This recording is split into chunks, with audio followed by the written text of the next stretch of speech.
शिंदे यांच्याकडून या प्रकरणामध्ये म्हणजे चेतन सिंह केदार सावंत जे आहेत त्यांच्या विरोधामध्ये जिल्हा परिषद चोपडीची निवडणूक त्यांनी लढवलेली आहे।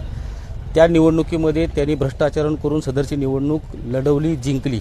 या अनुषंगानं जिल्हा न्यायालयामध्ये आज रोजी आम्ही पिटिशन दाखल केलेलं आहे। पिटिशनचे प्रमुख मुद्दे जर आपण विचारात घेतले तर त्याच्यामध्ये 2 स्थानिक स्वराज्य संस्थांमध्ये कधीही कोणत्याही व्यक्तीला त्यांचं नाव ठेवता येत नाही। चेतनसिंह केदार सावंत यांचं जर नाव बघितलं तर ग्रामीण भागामध्ये देखील त्यांचं नाव कंटिन्युअसली त्यांनी मेंटेन केलेलं आहे। आणि सांगोला नगर परिषदेची 2016ची निवडणूक ते लढले होते, त्याच्यामध्ये ते निवडून आले। त्याच्यानंतर ते त्या नगरपालिकेचे उपनगराध्यक्ष देखील म्हणून त्यांनी कार्यकाळ भोगलेला आहे।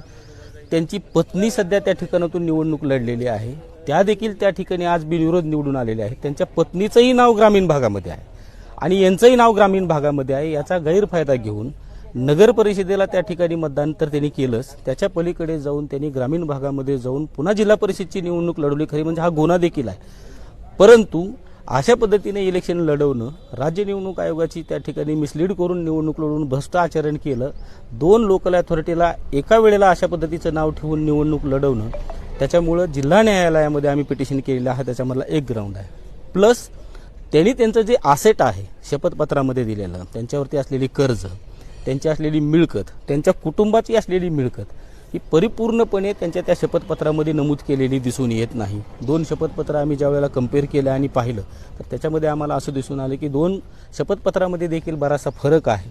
त्याच्यामुळं या ग्राउंडवर देखील आम्ही त्यांच्या विरोधामध्ये जिल्हा न्यायालयामध्ये ही निवडणूक याचिका दाखल केलेली आहे आणि त्याच्यामध्ये आम्ही आता पुढे कारवाई करणार आहोत।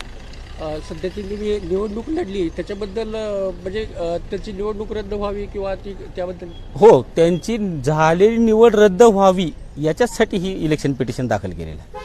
फौजदारी गुन्ह्याच्या अनुषंगानं विचारविनिमय करून पुढचा निर्णय घेण्यात येईल। कसं आहे, निवडणूक ही प्रक्रिया ज्या वेळेला चालू असते, एका गावामध्ये तुम्हाला 2 ठिकाणी 2 प्रभागात जरी नाव असलं तरी तुम्हाला एका ठिकाणचं नाव डिलीट करावं लागतं, ही जबाबदारी त्या मतदाराची आहे। इथं तर यांचं नाव ग्रामीण भागातही आहे, शहरी भागातही आहे आणि दोन्हीकडे नाव आहे याची त्यांना परिपूर्ण जाणीव आहे। अशा पद्धतीचे पुरावे रेकॉर्डला आहेत। अशी परिस्थिती असताना एखादा माणूस ज्या वेळेला शहरी भागात राहतो, नगर परिषद भागात राहतो, राहणं सुद्धा आम्ही एक वेळेला समजू शकतो, परंतु तो त्या ठिकाणी राहत असताना त्या ठिकाणची एक लोकल अथॉरिटी निवडणूक लढवतो, त्या ठिकाणी तो निवडून येतो आणि पुन्हा त्या ठिकाणी ग्रामीणलाही नाव, शहरीलाही नाव, अशा पद्धतीचं नाव ठेवता येत नसतं। अननोनी राहणं गोष्ट वेगळी, पण याच्यामध्ये काही कागदपत्र जर बघितले त्या अनुषंगानं मतदार यादीमधले नावं, त्यांनी भरलेले नामनिर्देशनपत्र, त्यांनी केलेलं मतदान, या सगळ्या जर गोष्टी विचारात घेतल्या तर हे भ्रष्ट आचरण आहे। त्या ग्राउंडवरती प्लस त्याच्यामध्ये आणखीन वेगवेगळे काही आम्ही बरेचसे ग्राउंड घेऊन हे इलेक्शन पिटिशन न्यायालयात दाखल केले। आमची मुख्य मागणीच ही आहे आजच्या घडीला की त्यांची झालेली निवड या ठिकाणी रद्द करावी आणि त्या ठिकाणी नवीन निवडणूक लावावी।